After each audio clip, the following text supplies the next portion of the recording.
Bismillahirrahmanirrahim. Assalamualaikum warahmatullahi wabarakatuh. Marhaban ya Ramadan. Saya Hendra SEIMA, pimpinan wilayah Generasi Muda Pembangunan Indonesia Sumatera Utara, PWGMP Sumatera Utara, mengucapkan selamat berpuasa di bulan Ramadan. Mari kita sambut panggilan Allah untuk merasakan apa yang dirasakan saudara-saudara kita yang duafa. Semoga di akhir Ramadan kita meraih predikat takwa. GMPI sanggup mengatasi tantangan. Wassalamualaikum warahmatullahi wabarakatuh.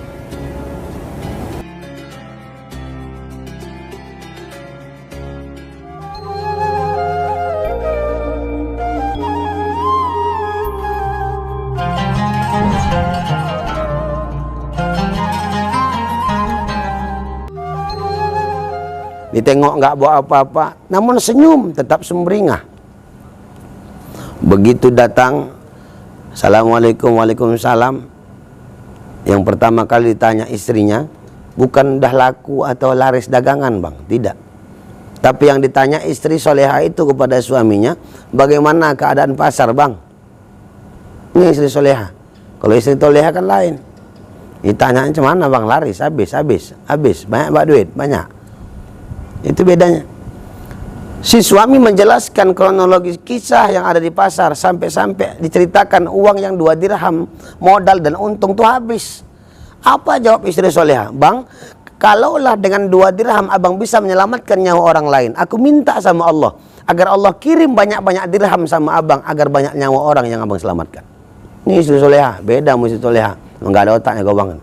Waduh, 2 dirham enggak ada apa-apa lagi duit di rumah nih, buka puasa mau tahu nanti kemana. Lain lagi anak mau sekolah, sok baik kalau sama orang, sok pahlawan. Ini merepet. Beda yang soleha masih toleha. Apa yang terjadi setelah itu? Kata si pedagang kapuk, kata suami itu, dek kita masuk dah. Selebihnya nanti urusan. Habis itu suami nanya lagi, bang pula, adik, dek, besok apalah yang mau kujadikan modal? Apalah yang cocok kujadikan modal nih? Istri solehan jawab, abang gak usah risau, abang gak usah pening, gak usah pusing. Yuk abang ikut kamar. Ternyata dalam kamar tuh masih ada sisa-sisa bekas-bekas kapuk yang selalu dia jadikan tempat. Abang kan tahu ini kamar, tempat abang menyiapkan kapuk untuk ngantar jualan ke pasar. Betul? Yuk periksa lagi bang, mana tahu ada yang tercecer. Kumpulin. Betul juga. Ini istri soleha ngasih solusi, bukan ngasih masalah. Dicari dekat-dekat gorden, bawah-bawah tempat tidur, bawah-bawah meja, bawah lemari, dekat keset, dekat pintu. Dikumpulin semua. Alhamdulillah terkumpul, walaupun tidak secantik yang baru. Keesokan harinya, dengan mengharap ridha Allah, ikhtiar. Dia melanjutkan perjalanan dagang seperti biasa. Dia juga tahu bahwa kapuk yang buruk, kapuk yang jelek takkan mungkin laku dan selaris yang baru. Namun dia pikirkan, kaya itu tak wajib, bekerja yang wajib, pintar nggak wajib, belajar yang wajib. Ikhtiar dilaksanakan, urusan jadi atau tidak Allah yang punya. Dia berangkat ke tempat dagangannya, tempat biasa. Alhamdulillah, pagi, siang, sore tak ada yang beli. Dia pulang lagi membawa dagangannya. Singgah di sebuah masjid, dia sholat maghrib. Habis sholat maghrib, jumpa sama kawan yang bernasib sama, mukanya murung, kepalanya pening nampaknya. Nampak wajah-wajah orang yang punya masalah. Tanya punya tanya, cakap punya cakap. Ternyata kawannya itu merasakan hal yang sama dengan si tukang kapuk. Dia jual ikan, ikannya nggak laku. Apa kata pedagang kapuk? Kenapa nggak laku bang? Kok nggak habis? Pedagang ikan bilang, cemana mau laris bang?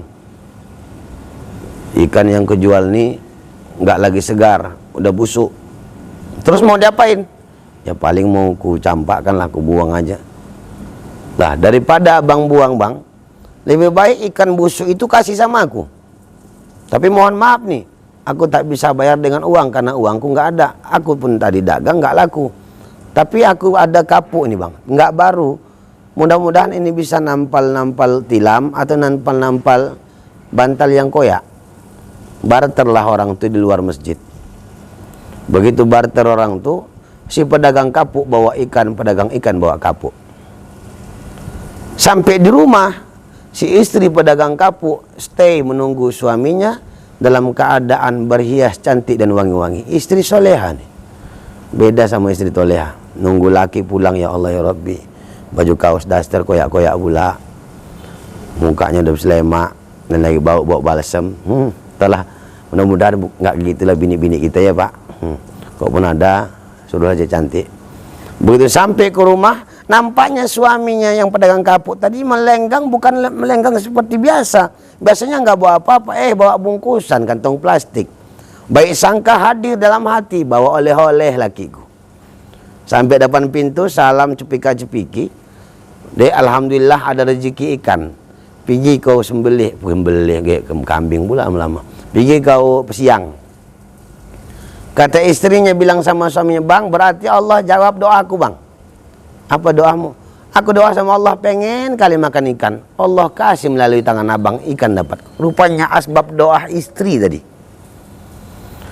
Ikan di pesiang, diambil pisau, dipotong-potong. Qadarullah, ikan yang busuk, di dalam perut ikan yang busuk ada satu mutiara yang cantik luar biasa. Langsung cepat-cepat bininya bilang, bang tolong ambilkan sapu tangan. Abang tengok ini, abang periksakan sama tukang emas. Ini asli atau enggak? Abang bawa. Diambillah sapu tangan, dibawa langsung ke toko emas. Dibawa ke toko emas, ditanya toko emas pertama. Apa kata pedagang emas itu? Yang pembeli emas bilang, bang mohon maaf, ku periksa sudah apa yang abang bawa ini asli, mutiara asli. Begitu ku periksa duitku, uangku cuman ada 20 dirham bang. Aku cuman punya uang 20.000 dirham, bukan 20 dirham, 20.000 dirham. Kalau aku tengok-tengok apa yang abang bawa ini, aku nggak sanggup membelinya.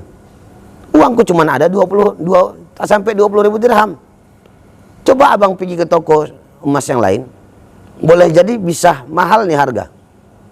Pergi ke toko emas yang lain, begitu juga jawaban.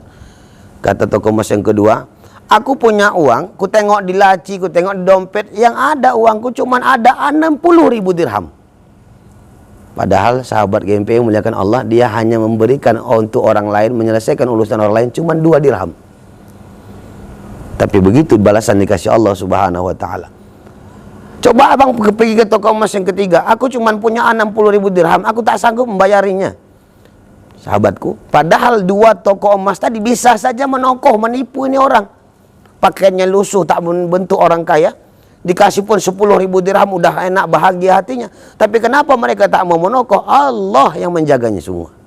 Sampai Allah menjauhkan dirinya dari penipuan-penipuan orang lain. Sampailah di toko yang ketiga, selesailah itu dibayar 100.000 dirham. Subhanallah. Dengan bergegas cepat-cepat, manggil Grab dia, naik Grab, naik Grab dia. Naik Grab membawa uang 100.000 dirham. Ini kan umpama di masa kekinian. Dibawa uang 100.000 dirham, begitu banyak luar biasa, diantar sama istrinya. Istrinya terkejut, seumur-umur gak pernah nengok ada uang sebanyak itu. Tutup gorden supaya jangan nampak orang. 100.000 dirham itu dihitung, tak berapa lama, hitungan menit, suara ketukan pintu dari luar terdengar sambil mengucap salam. Assalamualaikum Pak. Assalamualaikum Bu. Mohon izin, mohon maaf Bu, beri sedekah, udah 3 hari nggak makan, anakku nggak makan, tempat tinggal kami nggak ada, bantu Ibu. Pertanyaan muncul dari itu. Andai kita punya rezeki yang begitu luar biasa, datangnya mendadak banyak. Tiba datang ada orang yang minta sedekah, berapa yang kita siapkan? Tanyalah diri sendiri, jangan ada dusta di antara kita. Paling banyak 1 juta kita kirim. Dengan uang 100 juta, 1 juta kita kasih, udah banyak kali sama orang itu. Tapi apa yang diamalkan oleh istri yang solehah itu? Bang, tolong ambilkan sarung. Itu apa dek? Ambilkan aja. Sarung diambil. Uang yang 100.000 dirham dibagi menjadi 2. 50.000 dirham buat kita bang, 50.000 dirham untuk pengemis itu. Sampai di tangan pengemis, pedagang kapuk bilang, "Bu, ini uang titipan Allah. Bukan duit kami, tapi Allah yang ngasih melalui kami." Terkejut si pengemis. "Pak, aku cuma minta untuk makan 3 hari, bukan untuk makan 3 tahun. Ini banyak kali, Pak." Apa kata pedagang kapuk? "Ibu, ini uang dititipkan Allah sama kami, manfaatkan dengan baik, berikan tempat tinggal anakmu, tempat tinggal yang layak, sekolahkan menjadi orang yang hebat, jangan lagi anakmu tidak makan.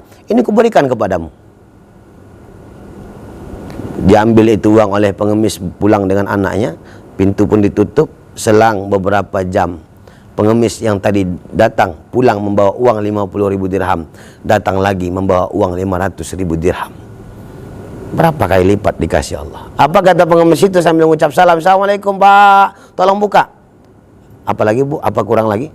"Tidak, uang yang Bapak kasih 50.000 dirham ini kubalikkan sama Bapak 500.000 dirham, 100 kali lipat ku kasih." Dari mana ini? "Aku bukan orang biasa, aku dikirim oleh Allah Subhanahu wa Ta'ala untuk menguji keimananmu tentang harta yang berlimpah hari ini." Hakikat rezeki tak ada yang tahu.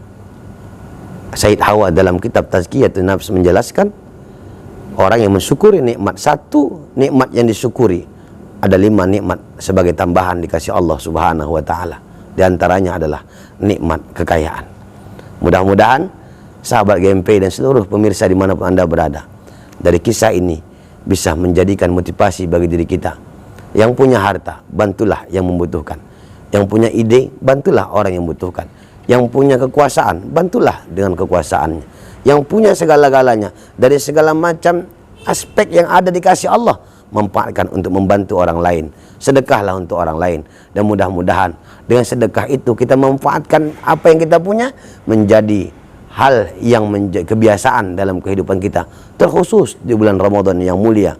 Dengan itu semua orang lain terbantu, orang lain terpenuhi kebutuhannya, kita pun tercuci segala macam harta kita dari hal yang tak baik atau mungkin tak diridhai Allah. Dan mudah-mudahan harta itu bisa membersihkan jiwa-jiwa kita agar menjadi insan yang bertakwa di hadapan Allah Subhanahu wa Ta'ala. Usikum wa nafsi bitaqwallah. Nasrun minallahi wa fathun qarib wa basyiril mu'minin. Assalamualaikum warahmatullahi wabarakatuh.